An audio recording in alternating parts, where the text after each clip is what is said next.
Great Lakes Prepping here. In a previous video, I showed you the most basic way to make pickled jalapeno pepper rings. But in today's video, we're kicking it up a notch. That's right, we're making candied pickled jalapeno pepper rings, also known as Cowboy candy. These sweet, spicy, tangy pepper rings are as addictive as they are delicious, and they will take your taco, sandwich, or pizza to the next level. That is, if there's any left over after you're done eating them with your fingers right out of the jar. Anyhow, in this video, we're going to go through the whole recipe for the most amazing Cowboy candy, and then we're going to can it all up in some mason jars with the hot water bath canner, so I'll have some beautiful, shelf-stable candied jalapenos to eat whenever I want. So let's get started.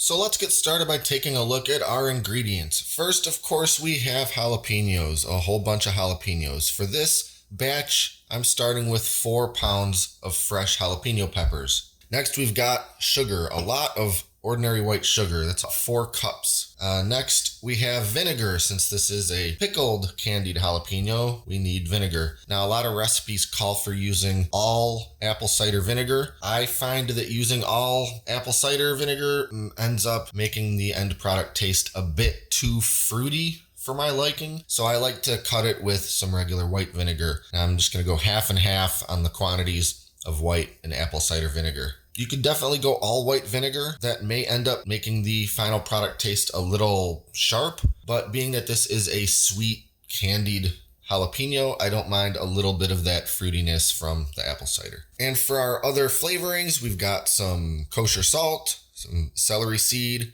ground turmeric, ground cayenne pepper, and some fresh garlic. We won't be using this entire bulb of garlic. I just threw the whole thing in there for the sake of the ingredient lineup. Now, the first and most time-consuming thing we have to do to prepare our ingredients to make our Cowboy candy is to slice up the jalapenos. And while I'm not going to go real far out of my way to clean out and make sure all the seeds are out of there, I am going to kind of do my best to get this main sort of pithy core out of there, which will have the bulk of the seeds kind of attached to it. So using this narrow knife, I'll just kind of jab around in there and kind of pop that piece out, see if I can't fling it all over the kitchen and make a huge mess. That's about as much as I feel necessary to clean the insides out of there. Some seeds are fine, a little bit of that pith is fine. I just don't want it to be super heavy on that sort of yucky white pith stuff. And then I'm just gonna cut it into slices that are about a 1/4 inch thick.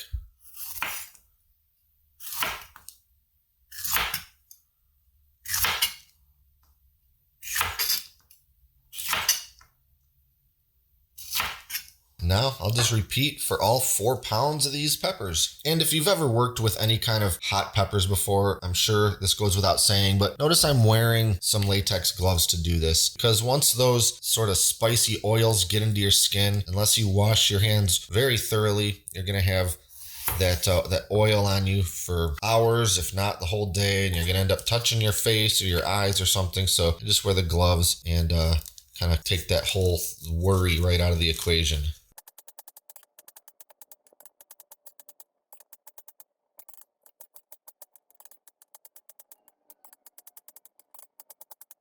Okay, now that we've got the jalapenos all sliced up, we're gonna move over to the stove and start making our brine solution. But real quick, let's take a look at our hot water bath canner. So right now I've got my 4 pint jars in the canner. Canner's filled up with water such that it's covering the jars, and I'm just gonna heat these jars up. Now, traditional procedure for water bath canning dictated that you boil the jars in order to sterilize them before proceeding to fill them and then can them. But in more recent times, the sort of official recommendations have changed a little bit, and they now say that you don't have to boil the jars. They're going to become sanitized by the very act of canning and so forth. But just start off with clean jars that have been cleaned with soap and water, and then we're still going to heat them up in the canner for 2 reasons. One, So the water is already kind of hot when we start the canning process, and that's going to save a little bit of time. But most importantly, it's to heat the jars. We're going to have very hot jalapenos and liquid going into the jars, and we don't want the jars to be cold or even necessarily room temperature, because that temperature difference could risk cracking the jar. And then we're going to have hot jars with hot contents, and we're going to put them back into water that's already pretty warm. And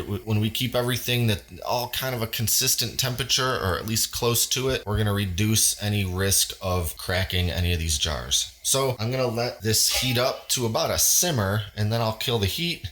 And in the meantime, let's start making our brine solution. All right, so here we have a medium-sized stock pot on the stove, and I'm sure I could have gone with a smaller pot, but I like to have a lot of room to kind of work and make a mess if I need to. So we're gonna start with our vinegar. That's 1.5 cups of the apple cider vinegar and 1.5 cups of white vinegar.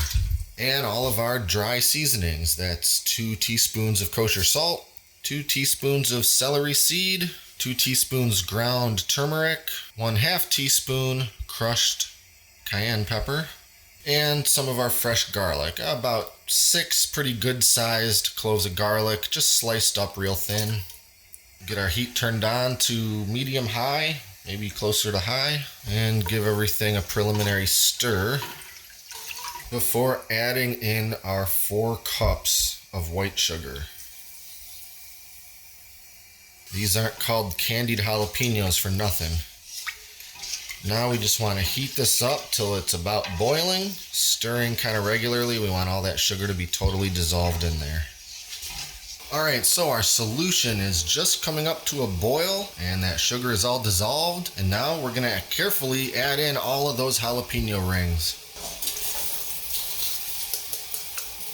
And we're gonna stir these all in as best we can. I guess I am glad I used this bigger pot.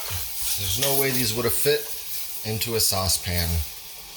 As these rings start to cook, they'll get a little soft and they'll start to sort of sink down a little bit in there. But what we want to do now is bring the temperature of that brine back up to a simmer. And we're gonna let this whole thing simmer for about 15 and 20 minutes, and we'll just keep giving it a little stir here and there. And then we're gonna move on and start getting our jars ready for canning. All right, the jalapenos are just about done simmering, so we're gonna get our jars ready. And using our handy little jar lifter tool, we're gonna grab these jars and very carefully pour this very hot water out of them, and then move them over to the counter.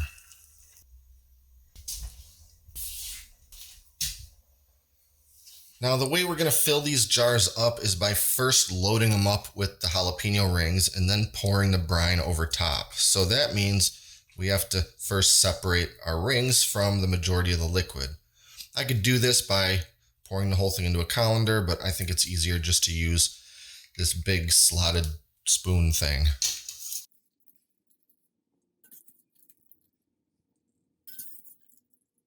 And now we're just going to start filling up these jars. I'm going to use some tongs because I think that's about the easiest way to do it. And I'll mention that I'm using wide mouth pint jars. You could make this exact recipe with quart jars or regular mouth jars. It doesn't really matter. If you use quart jars, you just have to increase the processing time. But other than that, everything's the same.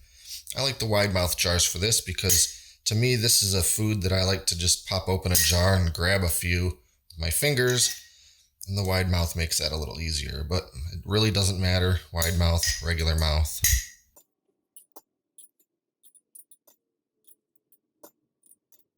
And I seem to be really bad at measuring lately because I set out with the idea that this was gonna fill up 4 pint jars, but I'm looking at this and it's only gonna fill 3.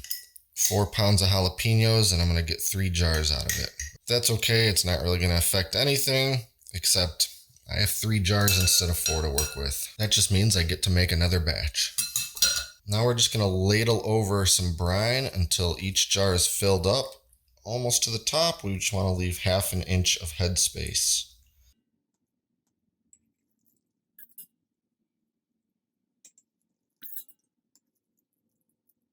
Now there's a couple more steps we have to do before we seal these jars up and start processing them. And the first is we have to debubble. And using my little debubbler / headspace measuring tool, we're just going to sort of work this thing around the inside walls of each of the jars. We're trying to dislodge any stubborn air bubbles that might be trapped down in there.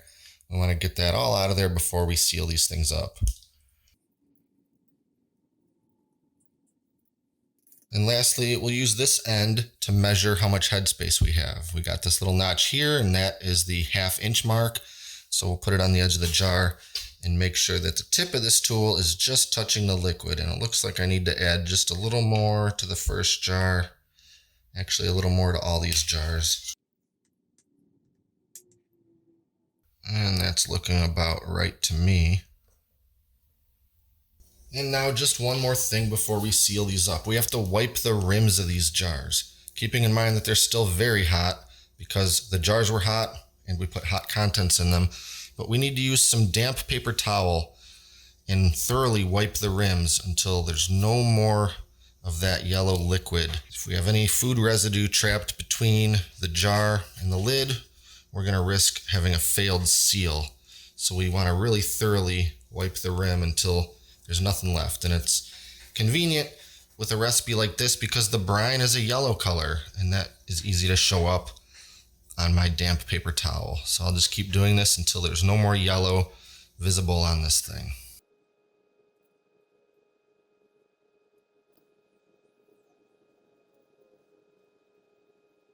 All right, now to put the lids on. Now, just like with the jars, the old logic was that you should boil your lids to sanitize them and to soften up that rubber gasket. These days, the official recommendation is that you don't boil them, but rather just heat them up a bit if you like to sort of prepare that rubber seal, but you don't want to necessarily boil them because you're going to risk damaging the rubber seal. So using my little magnetic lifter, I'll pull these out of that warm water and just set them in place on the jars.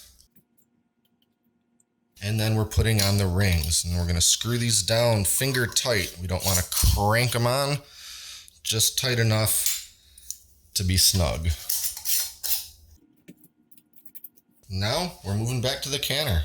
So again, using our jar tool, because the jars are quite hot and the water in this canner is also still quite hot, we're going to set our jars right in there, making sure that we have enough water to fully cover the jars. And with just these 3 jars, this is absolutely no problem, but you want to do your best to make sure that the jars are not touching one another or the outside walls of the canner. You want hot water to be able to move freely all the way around them. That gets a little trickier when you've got 7 quart jars in here. 3-pint jars is going to be no problem. Now we're going to turn the heat back to high, put the lid on, and we need to bring this up to a full rolling boil.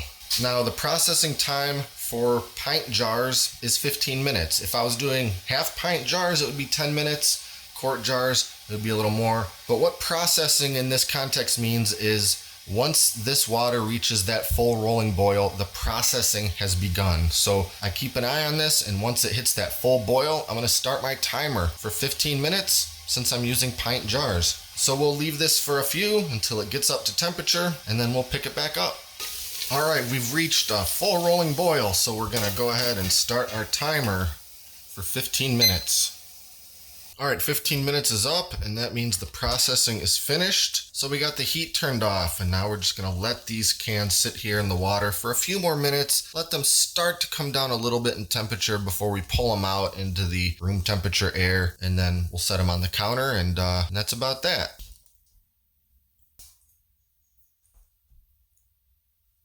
And so there we have it, 3 beautiful jars full of candied jalapenos. Now all I have to do is nothing. I'm going to leave these jars here on the counter for several hours until they come completely down to room temperature. At that time, they're ready to put up in the pantry and eat whenever I want. I'll mention a couple things though. First, as with everything, make sure to store them with the rings off. When the rings are in place for a long period of time, there's a possibility that the seal failed and you don't even realize it because the ring is keeping that in place. Also, moisture or even just humidity can kind of collect under those rings and eventually lead to rust, and that leads to a failed lid. Also, like with a lot of pickled vegetables, they're gonna taste better if you let them sit for a while. For these, I like to give it at least a couple of weeks before I pop a jar open because they're just gonna taste better. Now, over the next little while, I'll start to hear these lids pop, and that's the lid popping inward and thereby being considered sealed. Now, if any of the lids don't pop and I can still press the middles down, that means that that particular lid has failed, or the seal rather has failed, and that jar won't be considered shelf stable. It doesn't happen often if you follow all the right procedures, but it does happen sometimes. And if it does, it's not a big deal. I could reprocess the jar with a new lid, but I'd much more likely just stick it in the fridge and consider it a jar of refrigerator pickled jalapenos. Just use them within a few weeks. One last thing I want to mention, we've got some leftover liquid, that brining solution that we made, and this can actually be really tasty to use as a marinade for something like chicken. I'll pour this into another jar and just stick it in the fridge until I want to use it, probably in a day or two. You'll get a very unique and bold, flavorful marinade for your chicken or even pork. So no need to waste all that leftover liquid. You can make good use of it. So that's about it for now. Be sure to like and subscribe and stay up to date with all our latest stuff, including future canning videos. Thanks for watching, and until next time, this is Great Lakes Prepping.